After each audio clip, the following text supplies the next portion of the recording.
Vehicles అలా sir check చేసిన చూడండి సార్ ముగ్గురు అంతా పీడిఎస్ బీమే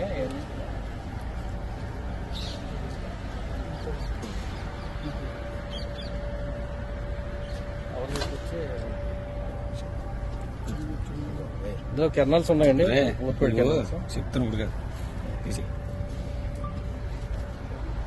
ఈయన కొంచెం అన్ని పీడిఎస్ బియ్యం ఉన్నాయి. ఇందులో 4 పేడి కెర్నల్స్ కూడా ఉన్నాయి. నేను చూసాను పక్క ఇది ఏదైనా పత్రాలు కూడా ఏం లేదు.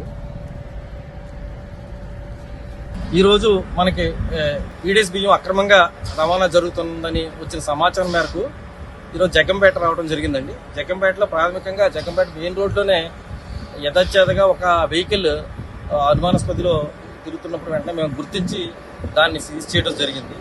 అది సుమారుగా 4 టన్నులు ఉండొచ్చు. అది వెంటనే జగ్గంపేట పోలీస్ స్టేషన్లో అప్పచెప్పి మా డిప్యూటీ సిఎస్డిటి గారికి ద్వారా వెంటనే కేసు 6A కేసు మరియు క్రిమినల్ కేసు కూడా ఫైల్ చేయడం జరిగిందండి.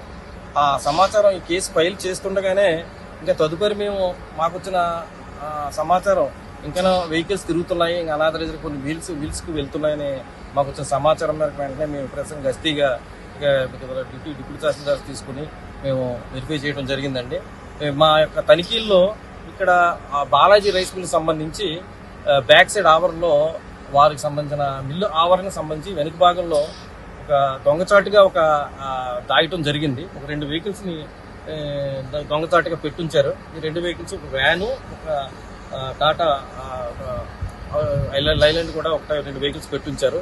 దీనికి సంబంధించి వెంటనే మేము చూడగా అందులో పీడిఎస్ బియ్యం తెల్ల సంచులతో ఉన్నాయని చెప్పి వెంటనే గుర్తించాము. అక్కడ అధిక వ్యక్తులను ఒకరు ప్రశ్నించబోతే వెంటనే వాళ్ళు పారిపోయారు. అక్కడితోనే మనకు ఒక అవగాహన వచ్చింది. ఈ పీడిఎస్ బియ్యం అక్రమంగా ఈ రైస్ మిల్ వారు తెప్పించుకున్నట్లుగానే వీరు మిల్లుకు డైరెక్ట్గా తీసుకువెళ్లకుండా మెయిన్ గేట్ నుంచి వెనుక భాగం వైపు తీసుకొచ్చి ఇక్కడ ఉంచారని చెప్పేసి మా ప్రాథమికంగా విచారణలో తేలిందండి. దీనికి సంబంధించిన వ్యక్తుల గురించి మేము విచారణ చేశాము. ఆ యొక్క ఫైల్స్, వారికి సంబంధించిన వెహికల్స్, లారీ వ్యాన్లకు సంబంధించిన వాటిల్లో ఉన్న ఆధారంగా వాటి యొక్క సీబుక్ ఆధారంగా మేము ఆధార్ కార్డులు కూడా ఉన్నాయి అందులో. అవి వెరిఫై చేసి వెంటనే లోకల్గా కాంటాక్ట్ చేశాము. ఇక్కడ బిల్లు అధికారులు మిల్లు వారు కూడా యాజమాన్యం కూడా మాకు సహకరించలేదు, సరిగ్గా సమాధానం సరిగా ఇవ్వలేదు. వెంటనే మేము వాటిని పట్టుకుని మేము పోలీసు విచారణ చేసి వెంటనే వారిని మేము పిలిపించడం జరుగుతుందండి. ఇప్పుడు వరకు మేము చేసిన తనిఖీల్లో ఇది అత్యధికంగా ఇప్పుడు 20 టన్నులు లారీ అనేది సీజ్ చేయడం జరిగింది. అదేవిధంగా 5 టన్నులు వ్యాన్ ఒకటి సీజ్ చేయడం జరిగిందండి. ఉదయం ఎర్లీ అవర్స్ 3 గంటలకే ఒక 4 టన్నులు సీజ్ చేయడం జరిగింది. మొత్తం టోటల్గా 28 నుంచి 30 టన్నుల మధ్యలో సీజ్ చేయడం జరిగింది. ఇవన్నీ కూడా మనం సీజ్ చేసినవన్నీ కూడా మేము 6A కేసు మరియు క్రిమినల్ కేసు వీరందరికీ సంబంధించిన వ్యక్తులందరి మీద కూడా వ్యాన్కి సంబంధించిన ఏదైతే పర్చేజ్ చేశారో పీడిఎస్ బియ్యం సంబంధించిన యజమాని కానీ వాటి యొక్క డ్రైవర్స్ కానీ అందరూ అదుపులో తీసుకుని వారందరినీ కూడా చర్యలు తీసుకోవడం జరుగుతుంది. వాళ్ళ మీద క్రిమినల్ చర్యలు కూడా తీసుకోవడం జరుగుతుంది. అదేవిధంగా దీనికి సంబంధించి దీంట్లో ఈ మిల్లు ఆవరణలో ఉంది కాబట్టి బాలాజీ రైస్ మిల్ అనే రైస్ మిల్కి సంబంధించి మాకు కస్టమ్ బిల్లింగ్ అనేది వీళ్ళు ఇస్తుంటారండి. సంబంధించి వీళ్ళు రా రైస్ని ఒక రీసైకిల్ చేసిన అవకాశం ఉంది కాబట్టి రీసైకిల్ చేసే అవకాశంలో భాగంగా వీటికి కూడా మిల్లు కూడా పూర్తిగా మేము తనిఖీ చేయడం జరుగుతుంది. దీని మీద తనిఖీలో ఏమన్నా వీరు తప్పు చేసినట్లయినా రుజువైనా వీరు రీసైక్లింగ్ చేస్తున్నట్టు కానీ ఈ పీడిఎస్ బియ్యం కొన్నట్లుగా కానీ రుజువైనట్లయితే కనుక వీరి మీద కూడా కఠిన చర్యలు తీసుకుని ఈ బిల్లు కూడా సీజ్ చేయడం జరుగుతుంది. అదేవిధంగా మిల్లుని బ్లాక్ లిస్ట్లో పెట్టడం కూడా జరుగుతుందండి.